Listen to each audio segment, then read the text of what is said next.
And this video is going to be on Count Dankula's channel. Count Dankula did a video recently about Miriam Rodriguez, the woman who took on the cartel. We all fantasize. Now, typically when people talk about women doing things against criminal groups, they're going to want to make it like over-exaggerated, but I trust Dankula's videos on this one. This humor. But mainly, though, how the fuck do you take on a cartel? We all fantasize about that moment where we become the main character. You see injustice unfolding in front of you. I just want to live a quiet life. And in your head, the music starts playing as you start to unlock hidden trauma powers and deliver a 10-minute monologue right before kicking someone's teeth in. In reality, most of us just have a panic attack at the thought of asking for extra sugar at the coffee shop, and if they hand us the wrong order, we say thank you and drink it anyway because we don't want to make a scene. Yeah, and then again, I'm pretty introverted too, that's why I just don't deal with people in general. And that's fine, that's what a lot of people do. We cry, we complain. Best case scenario is we make a vague Twitter post and go back to pretending that we're okay while we're actually slowly dying inside. But sometimes life gives you a real gut punch. The kind that stings for life. No drama, no music, just pain. And yes, I'm talking about being born in Mexico. But imagine alongside that, your daughter just got kidnapped by one of the most violent cartel gangs in the region.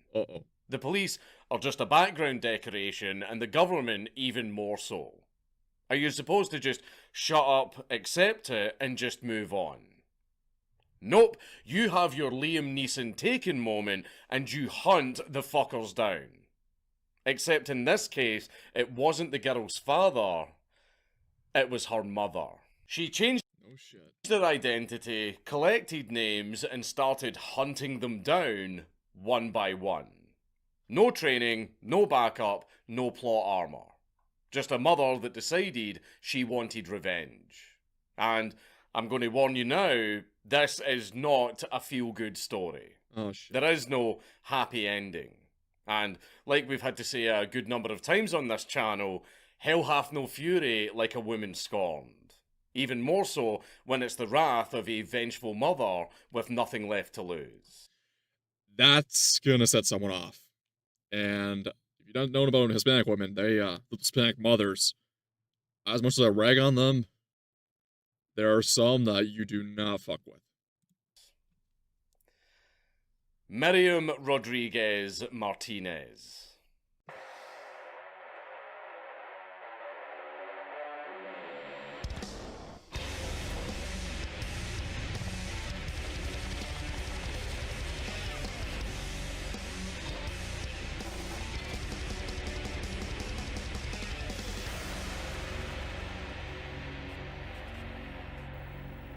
Please leave a like and a comment on this video because it really helps me in the algorithm.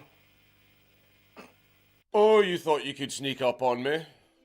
You thought I was going to do the quaint YouTuber segue of pretending to be startled because I didn't hear you approaching? Well, it sucks to be you, because despite absolutely blasting an entire album of the hottest ringtones of 2004... Oh, do you remember that shit? Okay, do you remember when they used to have in CDs, like, you could buy, samples from, like, you could literally, like, text and buy, ringtone samples? If you bought, like, a CD album, you can basically get, like, one of the songs as your ringtone. Remember that? I remember buying or getting getting Kanye's Graduation, and you can literally open up into the inner portfolio or inner pamphlet, and you can still see the classic Virgin Mobile text this number for these for this song as your ringtone. I can hear you coming, thanks to the awareness mode of my listening hardware, courtesy of today's sponsor, Raycon. That's right, with the new year upon us, it is the perfect time to upgrade your listening experience to these bad boys, the essential open earbuds. The problem with normal earbuds is that they block out absolutely everything, so I can't hear sausages sizzling on the hob that are about to burst and splash hot oil all over my face. Nor the car that is hurtling towards me, or, most destructively of all, the silence. Horrible silence. When you have two toddlers who are being a little bit too quiet, Oh, I forgot he's a father. Oh, shit. That's scary. you know that you've already lost at least 1,000 points of Black Templars. But thanks to their open-ear design and multi-angular hook, these bad boys allow me to remain aware of my surroundings enough that I can stop my children's destructive tendencies instead of taking their hint and getting into a less cringe faction. I'm being serious though, by the way, because whenever I want to lock in on work, these things are a godsend for being able to get in the zone with some music while also still being able to keep tabs on my children. The essential open earbuds are also great at the gym because they are super light. Once again, I know I'm sitting quietly through the ad read, but this is Dankula. Like, I have to let him play his thing out. Once again, new video from him. I want to get the most amount of watch time and ad time from it. I'm not gonna skip it. I know it's boring. It doesn't add much to the reaction. Just kind of like I'm sitting here, but it's his time to shine. Weight, and the hook rotates to ensure that they fit over my ears without running the risk of falling. The basic question though, I know Raycons were a joke back in high school, and not for their quality, not for anything of the sort, just how many times they were fucking out there for ad reads. My question is, were they any good? I mean, if it's cheap, if it's reliable enough, I'll take it. But like, are they comfortable? Do they actually do as they say at the very least? Off. And best of all, their 8-hour battery life and the extra 36 hours in the case means that I don't really have to worry about forgetting to charge them. And with over 3 million happy customers, Raycon is so confident that you'll like these nifty doodads as much as I do that they are offering a 30-day happiness guarantee. And whatever your goals for the new year, such as painting something cool, like Tau, the essential open ear. I'm sorry, I could never get into Warhammer, so everything I get is certain knowledge from you guys, but fuck, I don't know. Buds something I can never get into. Here to help you. So click my link in the description box down below, or scan the QR code on the screen, or go to buyraycon.com/dankulaopen to get 20% off site-wide for the New Year's sale. Miriam Rodriguez Martinez was born on February the 5th, 1960 in San Fernando, Tamaulipas, Mexico. San Fernando back then was just a dusty old town. Cows, fields, Sunday church, and an aunt that somehow knew you were sick before you even did. It's pretty picturesque, but unfortunately this is not going to end well. There isn't a detailed biography about her childhood, but we can safely say that Miriam grew up in a very modest, working-class family. Just your standard Mexican mix of hard work and the sacred rule of family comes first. And never turn your back on family. I can't do a Vin Diesel voice. All I can think of is the thing Donut Media did where they had a bunch of Vin Diesel impersonators going, family, family, family, family. And in that kind of environment, you can learn pretty early on that no one is coming to help you. And that if you want something done, it's better to just roll up your sleeves and do it yourself. That kind of figure it out yourself kind of mentality will play a very major role in her later life, but let's not get ahead of ourselves here.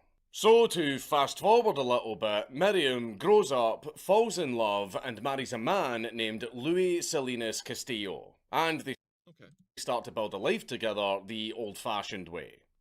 Unnecessarily fast, and with an unhealthy amount of stress, just as God intended. You love to hear it. They have 3 children together. Azalea Yanet, the oldest daughter, Karen Alejandra, the middle child, and Louis Hector, the youngest and only son. At some point in their life, Miriam and Louis opened up a small shop, because back then you could have 3 children, a house, and a business on just one working class income. Well, today, most of us can't even afford the week's groceries without taking out a loan from the fucking bank. The shop was appropriately named... Once again, for a shitty economy that Mexico has, or like a lot of countries have, I mean, fuck, you go to Thailand on their salaries they have there, or like Indonesia, it's not bad. I mean, you can live pretty well if you have the right job and right qualifications. It's not a terrible way of living. It's just different culture shock.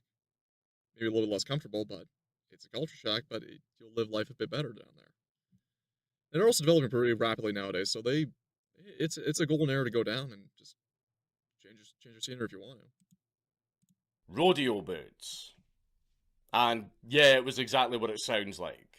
They sold cowboy boots, hats, belts, basically anything you would need for your Western Rancher starter pack. And that was Miriam's life for years. Sweep the dust, help people pick their boots, deal with people that come in not to buy anything but just sit there and yap and complain, and then go back home and be a mum. With probably a framed picture of the Virgin Mary somewhere on a wall watching over everything. Yep. I'm not Like it's not even a stereotype. That's just fact. making fun of that Mexican custom. That is genuinely a very good thing. But anyway, Absolutely, yeah. it was exhausting, it was repetitive, but it was normal. Exactly like how life's supposed to be. Until the world outside of the small town started to change. You see, around the 90s and 2000s, drug cartels really started to sink their cocaine-stained hands into Tamaulipas. The Gulf Cartel and later on the Los Zetas started to move in. And not subtly. No, and if you know about Los Zetas, they are, oh boy, they are, they're pretty terrifying. Los Zetas in particular were known for being absolutely fucking ruthless. Oh, yeah. They were ex-military guys who treated extortion and torture like a business meeting. And in the middle of it, San Fernando slowly started to shift from a quiet town into a slaughterhouse. Drivers started to get pulled off of highways, people travelling north started to magically disappear, businesses were forced to pay protection money, and anybody who had a problem with it also started to magically disappear. Just to hammer in how bad it was here, San Fernando has two of the biggest massacres in the entire Mexican drug war. Shit. Oh boy. First one being the 2010 San Fernando massacre, where after a shootout between the cartel and the authorities, the patrolling Marines 72 stumbled upon a ranch and they found 72 fucking bodies Holy stacked in a room. shit. All of whom were mostly migrants from Central and South America who were kidnapped off of buses and then shot because they refused to work for Los Zetas. And a year later, they dug up more than fucking 40 mass graves with a total of 193 corpses pulled out of them. You know that shit is just absolutely fucked when the phrase, "we found another mass fucking grave," just becomes a regular part of daily conversation. With the streets empty at night and a lot of abandoned houses because tens of thousands of families were fleeing for safer cities, San Fernando started to look like a shell of its former self. And Miriam and her family were living through it. Her son, Louis Hector, decided not to sit around just waiting to be another statistic like a lot of the other young men in Tamaulipas. So he escaped to Texas to build a new life. I mean, if he did it legally, great. I'm not sure he did, but yeah, I'd say get the fuck out of Dodge. If you can do it legally, get the fuck out of Dodge. Close enough to still speak Spanish, but not close enough for some random men in a pickup truck to just gun him down because they felt like it. Karen Alejandra, the middle child, on the other hand... Oh man, just a light-skinned Gyaru type. Oh god. Yep. Poor girl. decided to stay. She was 20 years old at this point, and she Shit. was studying and helping out at the shop. And Miriam just keeps doing her usual mum things. She tells her to come home early, don't argue with anyone, so on and so on. Just get out. Miriam's life itself is a little bit complicated.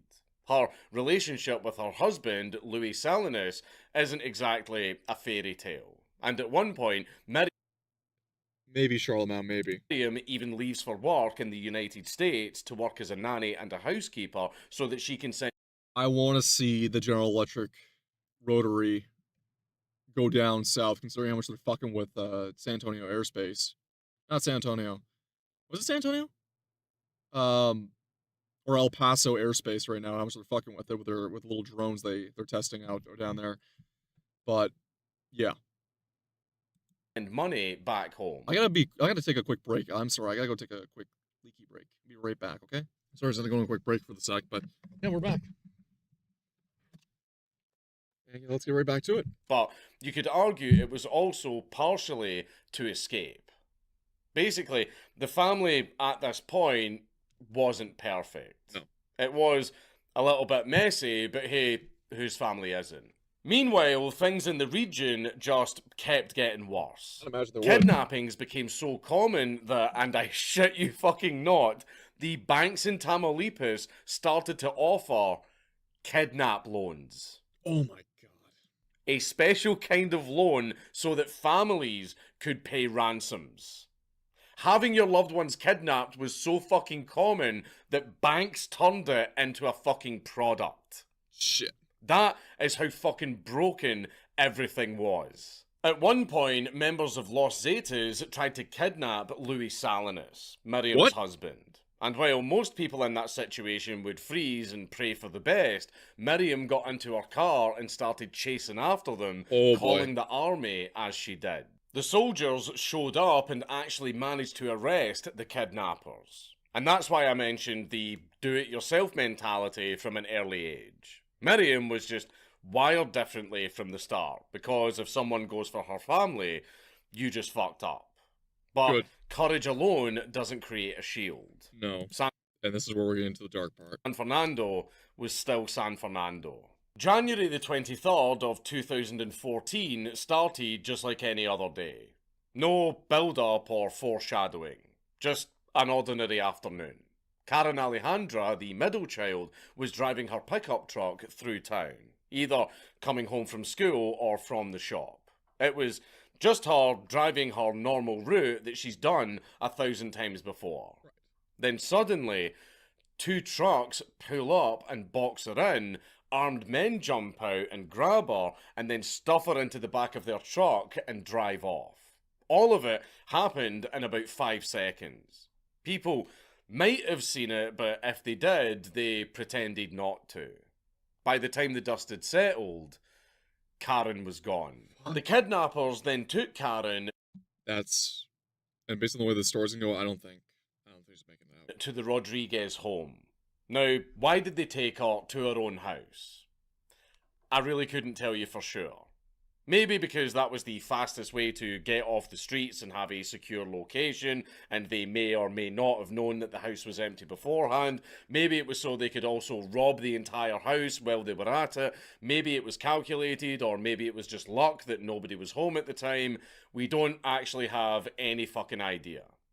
All we can do is assume. But either way, while the kidnappers were holding Karen hostage and stealing fucking everything in her house, a mechanic actually knocked on the door of the house because he had been booked in that day for an appointment to do some work on the family truck. The kidnappers saw him and just fucking panicked, so they grabbed him as well and fled the scene. Now, the part that really confuses me is the kidnappers just let the mechanic go that very same day. Maybe they got cocky. They realised that he had no value as a hostage and killing him would just cause problems. But wouldn't he be much more of a danger alive and able to give witness testimony to the police? And let's be real, the cartel has no problem whatsoever with willy-nilly murder. Right. They have killed a lot more people for a lot less. But then again, if he went to the police, would they even really take his testimony seriously? No. This entire part has just given me a little bit of a headache, so we're just going to move on with the story. Basically, they nabbed this random mechanic as well and released him for reasons that we could just never figure out. But this mechanic will play a very important role later in the story. Miriam and her family went to the police, but obviously everybody in town already knew the script. The police were outnumbered, outgunned, and most likely useless. Already on the cartel's payroll. Corrupt, useless, you name it. Anyway. And then the phone calls began. Unknown voices of men who sounded bored like this was just another thing for them to do on their to-do list. They tell Miriam that if she ever wants to see her daughter again, she better pay the ransom. They give the instructions, the amount, the location, and so on. Like I mentioned, this is just a daily to-do list for them. The conditions were no police or army. As if they would even willingly get involved in the first place. Miriam and her family started to pull money from absolutely everywhere that they could, selling belongings, begging relatives, and even taking the kidnap loans from the banks. Shit. They then leave the money in the multiple locations where they were told to leave it. A clinic, a cemetery, a gas station, etc., etc. Now, the money disappears from the drop-off sites, but Karen doesn't come back home. They were then asked for even more money, and they had to do even more drop-offs. Right. And this happens more and more. More money, more drops, and nothing in return. By the end of it, the family had spent a rough estimate of $40,000 on ransoms. But Karen was never returned.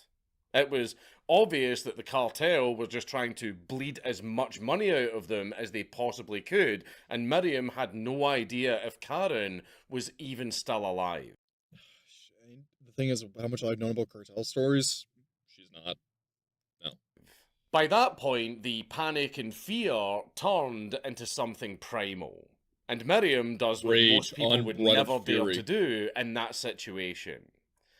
She arranged a meeting face-to-face with one of the kidnappers, a man known as Sama, who was later identified as Christian Jose Zapata Gonzalez, a member of the Los Zetas. Yep. They meet up in a local restaurant called El Junior, with people eating tacos and music blasting from a cheap TV in the corner. It hardly seems like the ideal place for such a serious conversation. But Miriam is now sitting opposite a man who might know whether her daughter is alive or dead. Miriam gives the guy the money, which is a couple $1,000s. And of course he takes the money right away, but he doesn't give anything in return. He just shrugs and hints that Karen is probably already dead. Piece of shit. Now, most people would absolutely break down here, but not Miriam. No. But time starts to drag on. Months turn into more than a year of not knowing. Then, in early 2015, following scraps of information, Miriam went to an abandoned ranch outside of San Fernando. And this ranch was one of many dumping grounds for the cartel. She searches for anything at all that would connect to her daughter. And after hours of digging through a literal pile of bodies, she finds it. A scarf. Fuck. It was Karen's scarf. Oh, God. Eventually, investigators show up and they dig out this massive mass grave with bodies and bones just all jumbled up together. And tests confirmed that some of these remains were Karen's. Yep. She was dead. The authorities were already overwhelmed and absolutely rotten from the inside with corruption. Needless to cartels too, so how many times was she also used and trafficked? Young, attractive woman. I mean, fuck, this is horror stories. No urgent manhunt, no dramatic raids. The case for Karen's murder was basically immediately closed. This is where the movie would fade to black and credits would roll. But this is not a movie. And for Miriam, this was just the beginning. You see, somewhere between the massive money debt from paying the ransoms, the useless police, and the digging in a literal pile of corpses for her daughter's remains, Miriam's grief mutated into something that only a parent who lost their child could feel. Unbridled rage. And sells the family shop. She stops waiting for calls and the police to do something, and instead, she starts collecting names. She learns how to use social media, digging through Facebook profiles, friends lists, photos, any face or rumour that she heard from people. She started gathering anything at all that could be connected to a kidnapper's nickname. Miriam starts asking questions. She starts filling up notebooks, she starts remembering details, and step by step she turns herself into something that the Mexican authorities refuse to be. Someone who actually gives a fuck about justice. If no one was going to hunt the people that took her daughter away, well, She's gonna make sure it fucking happens. She's going full man on fire. she was going to do it her fucking self. From that point on, Miriam's life was basically over. All that was left was revenge. She takes the money from the shop that she sold and she starts buying things in preparation. Bus tickets, little bribes here and there, fake IDs, which we'll get into later, food while on the road, and whatever the hell else she needed to go and poke around in places that any sane person would avoid at all costs. Her son, worried sick, did offer her a safe place in Texas, but realistically, there was nothing that he or anyone could say or do to stop her. No, she wants blood. What do you say to a mother whose daughter was kidnapped, ransomed, and murdered? Calm down. Yeah, good fucking luck, man. She starts with what she already had in her notebooks. The nicknames from the ransom calls, as well as the voices that she remembered. And, most importantly, information from one of Miriam's most important sources. The mechanic that the kidnappers also took hostage. Oh, and he's probably still pissed. We mentioned that fucking headache only briefly because the Los Zetas just decided to release him for some reason. But during his time in captivity, he heard things, saw faces, and very importantly, made it out alive to talk about it. Oh, the authorities, as expected, just shrugged at his testimony, because of course they did. Yeah, naturally. But Miriam didn't. She pushed for every single detail that she could get out of him. Height, body shape, accents, tattoos, phrases, the way someone laughed, the way they walked, the way they dressed, anything that could become a lead. Miriam then opened up Facebook. Now, cartel members are many things, but experts on privacy is not one of them. They actually prefer to be known. A lot of them prefer to be known, so their name spreads fear further. Because I know for the most part that U.S. feds won't come after them, and the Federale, they don't touch them usually, but they are locally feared until you get the ones that want to take out the cartels, whether it be rival cartels or the cartel death squads that hate them. I mean, these guys are the ones that go and basically hunt down cartel members. But even then, they use their infamy and notoriety as their shield. It also puts them to ploy for someone like her. Miriam took the nicknames of the kidnappers that she knew, like El Flaco, El Cake. That's a name. I'm actually not being anti-Semitic for once, that's just literally his fucking nickname. Sama, Mario, and so on.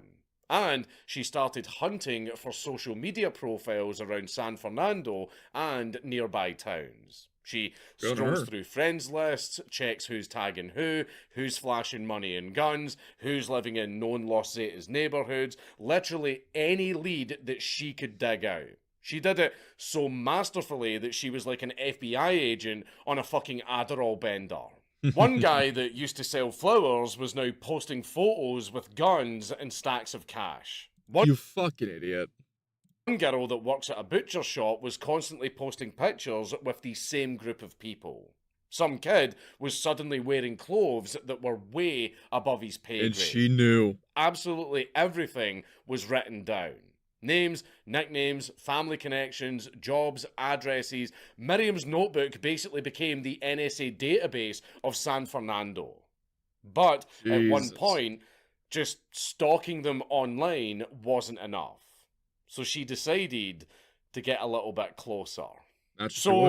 Holy fucking shit, this woman, who's in her fucking 50s, mind you, whose training consists of running a cowboy shop and raising 3 children, starts doing just straight up 007 shit. She buys fake IDs. Cheap ones, mind you, but enough to fool someone who's not very perceptive. And she starts full-on stalking her targets. One day, she's a worker on voter surveys. On another day, she's from the health department checking in on families. The next day, she's an election official there to confirm who lives in the house. No kidding. Some days, she shows up as a bureaucrat with a bunch of papers and a death stare. The type that nobody wants to question and they just sign the paperwork so that they can get her out of the way. Right. But every single time they did that, She's they were on a handing god quest. over Oh yeah, no, she's on a warpath. more and more information. Miriam starts to show up at the doors of mothers, cousins, girlfriends, etc., just absolutely anybody who had any connection whatsoever to the suspects. Heaven or And she hell. turned up notebook and pen in hand.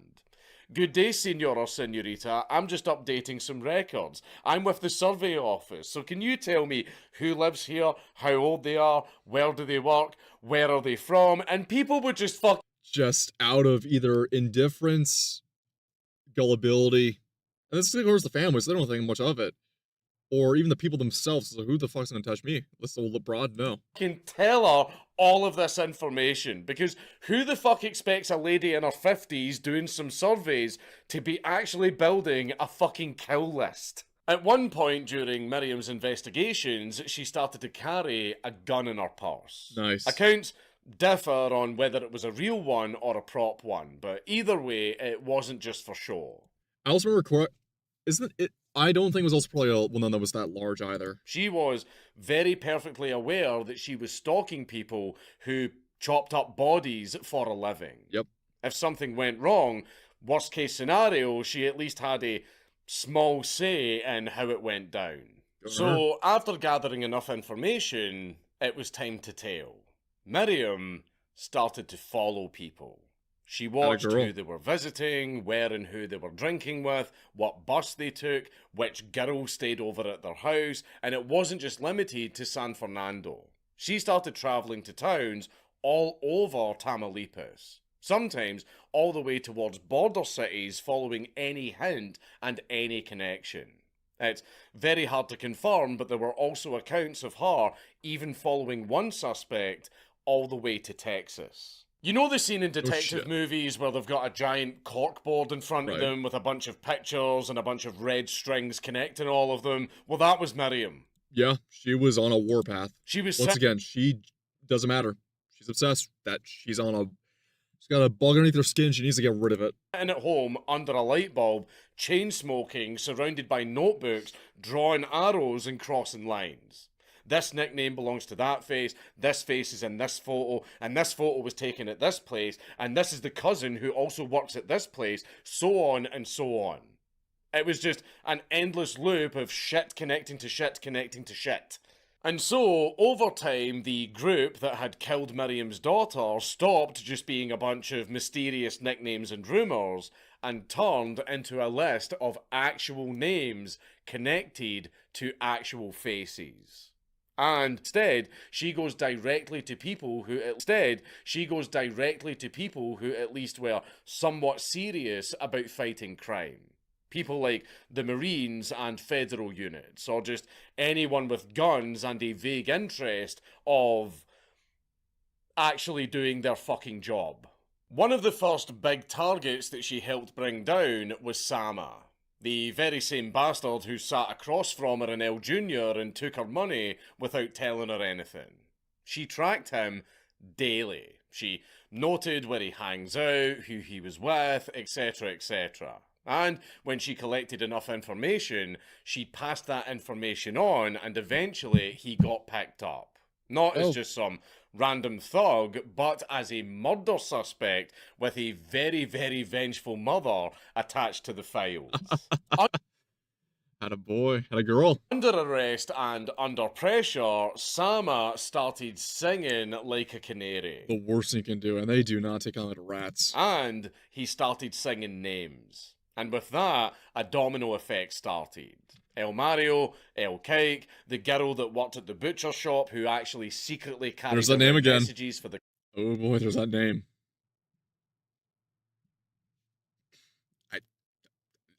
Okay. cartel, the kid that sold flowers in the street, who it turned out was actually a lookout. Every single time, Miriam does the exact same thing. She finds connections, maps everything out, and gets someone in the crosshairs. Some of them get arrested in raids, and some of them die in shootouts, because cartel guys don't exactly go down quietly. No. Miriam never actually pulls the trigger herself, mind you. She just pointed the guns in the right direction. Which is still pretty baller, because she's some 50-year-old shop owner, and here she was bringing down some very major figures in the cartel. By the time Miriam had started rolling, she had helped hunt down around 10 people directly linked to the group who had kidnapped and murdered her daughter. In a country where most disappearances end in a bureaucratic hellhole. Now that is fucking insane. That's actually really impressive. Absolutely impressive for Mexico. Like, no other words to describe it. That is absolutely impressive. And word had started to spread. If you were a low-level Zeta, you weren't just scared of rival cartels, you were also scared of this small old lady with bleached hair breathing down your fucking neck. Because if she ever learned your real name, you're dead. Your life expectancy would drastically drop. And while Miriam was busy being an absolute fucking nightmare for the cartel, she came to a realization. She's not the only one. No. Her story isn't special. Hundreds of families in San Fernando had all experienced the same horror. A loved one taken, a phone call, a ransom drop, and then nothing. So she builds up a support group for the broken families. Colectivo de Desaparecidos. The collective of the disappeared. Suddenly, Miriam's notebooks and rage weren't just hers anymore. They were for everyone who showed up at her door holding a photograph and hoping that the person in the photo was still alive. So, Miriam helped them file police reports in a way where they couldn't be thrown out that easily. Miriam even went with them to the offices so they couldn't just wave them away. She travelled with families to known dumping sites to collect bones and clothes and to start banging on doors demanding DNA comparisons and morgue checks. A line of mothers and fathers out in the heat, poking around in a mass grave, dreading that they're going to find something. Can you just imagine that shit? Well, that is what Miriam was leading. And she doesn't stop there. No. She starts to speak out. Meetings, public events, anyone who was willing to listen. Though I can imagine plenty who didn't want to. Miriam started calling the government useless and corrupt. And she fucking directly called out the... More so now with the current Shine Bomb. Fucking hell with Shine Bomb in there.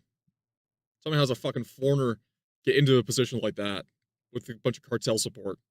Why she have cartel support in the first place? Why the fuck is a woman like her in there? Oh yeah. Say her name again, you just figure out why. Cartel. I mean, Christ almighty, the fucking balls on this woman. Nobody asked her to do any of this. But she just fucking did it anyway. Girl. To the families she's helped, she's a saint. To the government, she's a reminder of their failure. But to the cartel...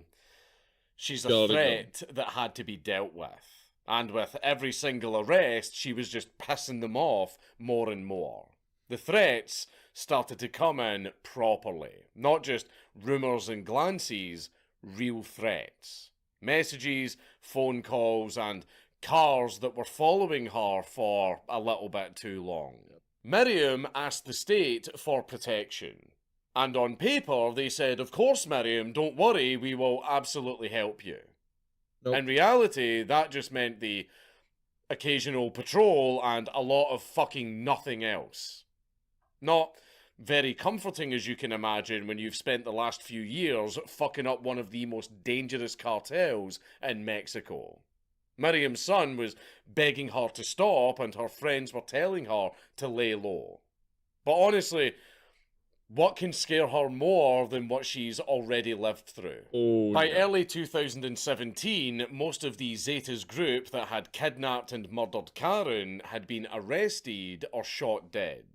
That alone should have been fucking impossible, but Miriam had somehow fucking managed it. And then, like any other story of that caliber, something bad happened. A prison break. And among the escaped convicts were a bunch of men connected to the kind of things that tore Miriam and her family apart. And all of them remembered who put them in prison in the first place. Miriam hears about the prison escape and she kind of knows what's coming. But she doesn't fucking run. She doesn't fucking hide. She keeps going to meetings, keeps helping families, and keeps herself visible. She knows that by this point, her fight isn't just about her anymore. It's about the whole of San Fernando that get turned into a giant mass grave, and all of them were told to just shut the fuck up about it. From here on out, Miriam's basically walking around with a giant target painted on her back. And the physical toll and the mental toll starts to catch up with her. Years of stress, no real income, and the grief of losing her daughter. At one point, she even actually broke her foot chasing another suspect down a street. May the 10th, 2017, which was actually Mother's Day in Mexico, poetically enough. Jesus. For most people, it's a day of flowers and guilty phone calls. But for Miriam and a lot of mothers in Mexico, it's a day of marching with photographs of the loved ones that they lost. And Miriam spends the day doing what she always does, being involved with some other grieving families and offering whatever assistance she could. According to accounts, she spent the day comforting a father who was burying his son. And Miriam was supposed to be going straight home right after it. But that night, the Zetas decided to finally do what most people feared they would. Some reports say that they forced their way inside her house, but others say that the Zetas were already inside her house waiting for her to get back home. Either way, they ambushed Miriam in her home. Miriam tried to grab Yeah, of course they would. One of her age, of course they fucking would. the gun that she had in her purse, but she didn't make it in time. Miriam was shot 12 times and then died on the way to the hospital. Oh, she at went the out age hard. of 57. The reaction Didn't make it as seniors, but shit. to Miriam's death was immediate. News spread like wildfire through Tamaulipas and the rest of Mexico. The families who were already marching that day started to scream her name. No Human kidding. rights groups called it what it was. A massive state-level failure with an enormous body count attached. They knew for fucking years that Miriam was a target, especially right after the prison break. But they just let her get killed anyway. Yeah. But it's okay. It's okay because Mexican politicians started tweeting. It's okay. Everything's going to be fine, guys. The politicians are tweeting, and they were promising that Miriam's death wouldn't be just another number. No. There was going to be investigations, special Oh yeah, no, I agree with you, Char. I completely agree with you. units were going Yeah, blah blah blah. They're fucking bureaucratic bullshit. Her daughter died because you took zero action. All these people came to her because you took zero action, and you're gonna take zero fucking action because she's dead. But you're not gonna do platitudes. to Fuck be off. involved. Blah, blah, fucking blah. You've all heard that song and dance a million times before. But to be completely fair to them, they did move Miriam's case along a lot faster than most, because some of the men who were involved in Miriam's murder were actually tracked down and arrested or died in a shootout with the police. But I can also imagine these guys just being low-level grunts who were grabbed instead of the actual cartel members who shot Miriam. Miriam's son Louis actually returned to Mexico to take up her mantle, and also to help federal investigators for a little while, trying to push them to go after people like pata de queso, which means cheese leg. Stupid name, but he probably got because he got shot up in the leg how many different times? I don't fucking know. Cartel nicknames are fucking stupid. But anyway, he eventually did get arrested while he was in the hospital. And when he was asked about Miriam, he more or less admitted that she was causing far too many problems for the cartel and that she was more dangerous alive than dead. But in all honesty, that feels like a compliment more than anything. I know that I've made this joke a few times already, but Jesus Christ, imagine being one of the most violent, dangerous, and fucking lunatic cartels in the entire world, but you've got an old lady in her 50s making you shit your pants. But it didn't last long. Louis did help run Colectivo de Desaparición Bonita, like fucking I don't know Spanish, but anyway, he did help that group chasing leads. Sorry. He did help that group chase more leads and help other families, but in his own words, I'm not my mother. He had his own trauma and his own limits, and probably the burning desire to not end up getting shot 12 times. After some time, he stepped away because without Miriam's nuclear-grade determination, the collective started to fall apart. People were terrified, and justifiably so. I mean, when the state can't protect the most well-known activist in the city, what fucking chances does he have? That was the ugliest part of the murder.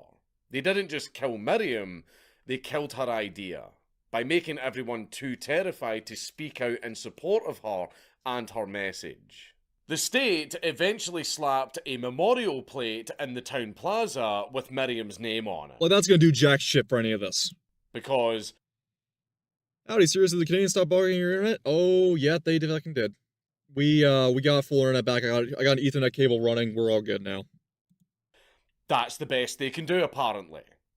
You know, commissioning a piece of metal and then patting themselves on the back. Meanwhile, the actual reason for why Miriam is dead, you know, the lunatic cartels and all of the kidnapping and murder, just... Oh, we got a subscriber. Oh, fuck. Sorry, we got a kick person who, the type of people that subscribe to you and then they get a bot on Kick that subscribes to you and just, you know, drops some false lines there. I'm gonna keeps going on uninterrupted. But don't worry, people of Mexico. Don't worry. You've got a plaque now. You've got a plaque now. Oh, everything's going to be okay. Mexico's official list of people who have disappeared has blown past 100,000 people as of recording this video, with some human rights groups saying that the real number is actually much higher. Mothers and fathers, I would imagine, to this day, all over the country, still go out with shovels to poke around in the ground, hoping to find some closure. A new Polaroid film, kind of BS, that's basically $20 for 8 shots, but I'll take what I can get out of black and white film. That's pretty good. I mean, aesthetic, if you want to have the black and white shot, but yeah, good for you, man. That is the most horrifying part of this story to me. Miriam's case stood out, but it was far from unique. This is about the lady that fought the cartels through basically forming info kill lists for them. There were some movies and books inspired by Miriam's story, like 2021's La Civile. But honestly, comparing her story to a movie or a book would be an insult to her legacy. Miriam wasn't fiction. There was no plot armor or dramatic third act where the cartel boss gets executed and we all cheer and clap. Her story is much messier. A woman who did everything that you wish you would do in that situation. And then she paid for it with her life. But when she saw it to the end, I think she knew she was already a dead woman walking. Kind of like Man on Fire. She knew she was dead walking. I know the civilian, aka La Civil. I can speak some Spanish, man. I understand it, but Jesus Christ. Yeah, no, she was a dead woman walking. So where does all of that leave? She knew it. Well, it's a very, very fucking bleak story, and I haven't felt this empty over a video since I wrote the S21 prison video. The daughter get taken, the system failed, a mother becomes a hunter and won some battles, but in the end, she lost. Roll credits, everyone's miserable. Is there even any point to any of this? Well, I will argue that there is. Miriam had hundreds of choices where she could have just stopped. She could have left San Fernando, gone to Texas, and started Oh man, it's just weird hearing Dank say, well, he's Scottish, so we gotta forgive him on that part. over. She could have taken her daughter's bones as some kind of closure and faded into obscurity like the cartel in the state obviously wanted her to. Yeah, like expected to just happen, but no. She could have decided that the price was too high. You know why they do the hell? Do you know why they do these very brutal killings? Well, yeah, and some of the kills are burning hell. Yeah, absolutely, Charlemagne. But I mean, how long were they gonna really last for? Because the cartels just end up killing themselves. But like, considering the cartels, right? You know how little action there is and how brutal their methods are. It's just not even punishment anymore. It's just a matter of psychopaths being let loose, and they're just killing for the fact to just outdo each other at this point. They're doing it because it makes them feel cool. It makes them have infamy, have their names be tied to something horrific, and that builds their credibility. To pay. But she did none of that gay shit.